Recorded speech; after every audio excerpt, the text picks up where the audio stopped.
Hyderabad నగరవాసులకు good news. రోడ్లపై వరద నీటి నిల్వకు చెక్ పెట్టేలా జీహెచ్ఎంసీ చర్యలు చేపట్టింది. సిటీలోని పలు ప్రాంతాల్లో వాటర్ హోల్డింగ్ స్ట్రక్చర్ ట్యాంకుల నిర్మాణాలను చేపడుతున్నారు.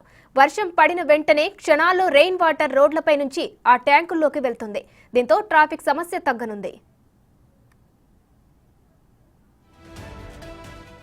దీనిపై మరింత సమాచారం మా ప్రతినిధి రామ్ ప్రసాద్ అందిస్తారు.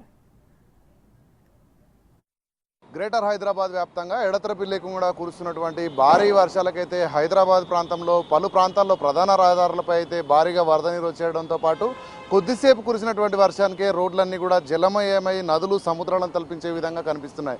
ఈ క్రమంలో సాయంత్రం వేళలో కానీ వర్షం పడితే కార్యాలయాల నుంచి ఇళ్లకు వెళ్ళేటువంటి ప్రజలు కానీ ముఖ్యంగా ఎవరైతే విధి నిర్వహణలో వెళ్ళి ఆఫీసుల కార్యాలయం ముగిసిన ఇంటికి వెళ్ళే క్రమంలో సుమారు 3 నుంచి 4 గంటల పాటు కూడా వాళ్ళ ప్రయాణం కొనసాగుతూ ఉంది. చాలా ఆలస్యం జరుగుతున్న నేపథ్యంలో ప్రధానంగా హైదరాబాద్లో ఇప్పటికే మనం చూస్తున్నాం. ఇటు జిహెచ్ఎంసీ పరిధిలో అయితే మనం చూసుకుంటే గతంలో 450కి పైగా వాటర్ లాగిన్ పాయింట్స్ను గుర్తించినటువంటి అధికారులు క్రమక్రమంగా వాటిని తగ్గించుకుంటూ వస్తున్నారు. ప్రస్తుతం జిహెచ్ఎంసీ లెక్కల ప్రకారం అయితే హైదరాబాద్ వ్యాప్తంగా 140 వాటర్ లాగిన్ పాయింట్స్ గుర్తించడం జరిగింది. ఇప్పటికే హైదరాబాద్లో ట్రాఫిక్ సమస్యకు సంబంధించి రాష్ట్ర ముఖ్యమంత్రి రేవంత్ రెడ్డి అయితే అధికారులకు పూర్తి స్థాయిలో ఆదేశాలు జారీ చేయడం జరిగింది. వర్షం కురిసిన సందర్భంలో ట్రాఫిక్ జామ్ అయి ప్రజలు ఇబ్బందులు పడకుండా అయితే వాటర్ లాగిన్ పాయింట్స్లు ఒక్కటి కూడా లేకుండా తొలగించాలి. కేవలం 5 నిమిషాల పాటు కూడా ట్రాఫిక్ జామ్ జరగకుండా అయితే చర్యలు తీసుకోవాలని ఆదేశించిన నేపథ్యంలో హైదరాబాద్ వ్యాప్తంగా చాలా ప్రధాన కూడళ్లలో వాటర్ లాగిన్ పాయింట్స్ని అయితే గుర్తించినటువంటి అధికారులు ముఖ్యంగా వాటర్ హోల్డింగ్ స్ట్రక్చర్లను అయితే ఏర్పాటు చేసేందుకు చేశారు. మనం ప్రస్తుతం హైదరాబాద్లో ఉన్నటువంటి సెక్రటేరియట్ ముందు ఉన్నటువంటి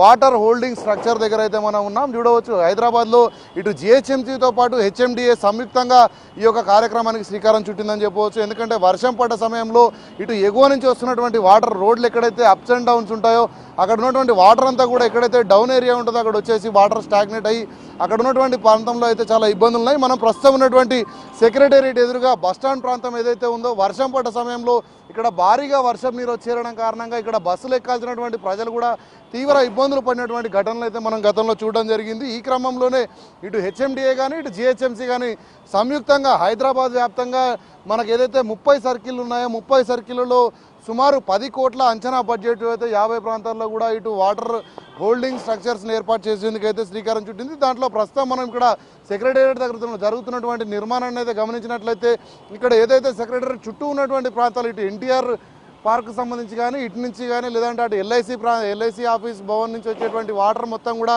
ఇది డౌన్ఫాల్ ఏరియా కావడంతో ఇక్కడ వాటర్ ఇంకెందుకు కానీ ఇక్కడ వాటర్ హోల్డింగ్ స్ట్రక్చర్ని అయితే ఇక్కడ నిర్మించడం జరుగుతూ ఉంది. హైదరాబాద్ వ్యాప్తంగా 1,00,000 కెపాసిటీ మొదలుకొని వరద నీరంతా కూడా 1,00,000, 5 లక్షలు, 10 లక్షల వరకు కూడా ఈ యొక్క హోల్డింగ్ స్ట్రక్చర్ల నిర్మాణానికి అయితే అధికారులు శ్రీకారం చుట్టిన నేపథ్యంలో మనం దీన్ని కనుక గమనించినట్లయితే వాటర్ మొత్తం కూడా వర్షం పడిన సమయంలో ఇక్కడికి రావడం జరుగుతుంది.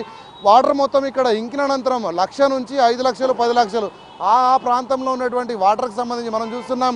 హైదరాబాద్లో వర్షం పడినప్పుడు వరద నీరు ఏదైతే ఉందో వరద నీరు కాలువల మంది అయితే పూర్తి స్థాయిలో ఇప్పటికే మనం చూస్తున్నాం 3 సెంటీమీటర్ల కంటే మించి కనుక వర్షం పడ్డట్లయితే వాటర్ అనేది కూడా రోడ్లపైకి వచ్చేసి స్టాగ్నేట్ అయ్యేటువంటి పరిస్థితుల నేపథ్యంలో ఎక్కడైతే స్టాగ్నేట్ ఎక్కువ అవుతుందో వాటర్ ఎక్కడ నిలిచి ఉంటుందో ఆ ప్రాంతాలను అయితే గుర్తించినటువంటి అధికారులు 50 కూడా హోల్డింగ్ స్ట్రక్చర్లను నిర్మించేందుకైతే శ్రీకారం చుట్టడం జరిగింది.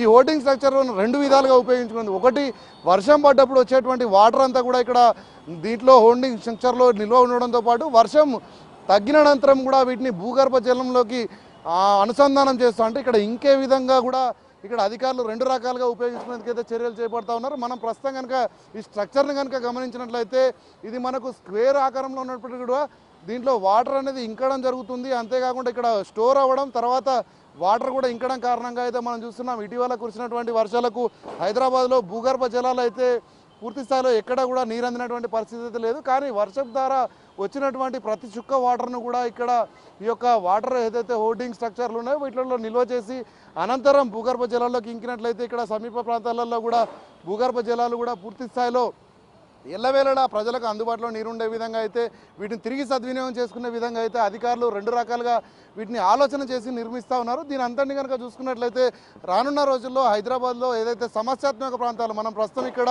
సెక్రటేరియట్తో పాటు అదేవిధంగా ఇటు గవర్నర్ రాజ్భవన్ రోడ్లో కూడా ఈ యొక్క స్ట్రక్చర్ నిర్మాణానికి అయితే అధికారులు శ్రీకారం చుట్టిన నేపథ్యంలో రానున్న రోజుల్లో హైదరాబాద్ వ్యాప్తంగా 50 స్ట్రక్చర్స్ హోల్డింగ్ స్ట్రక్చర్స్ కూడా నిర్మించేందుకైతే అధికారులు అన్ని రకాలైనటువంటి ఏర్పాట్లు అయితే చేస్తూ ఉన్నారు. కెమెరామెన్ వేణుతో రామ్ ప్రసాద్, బిగ్ టీవీ, హైదరాబాద్.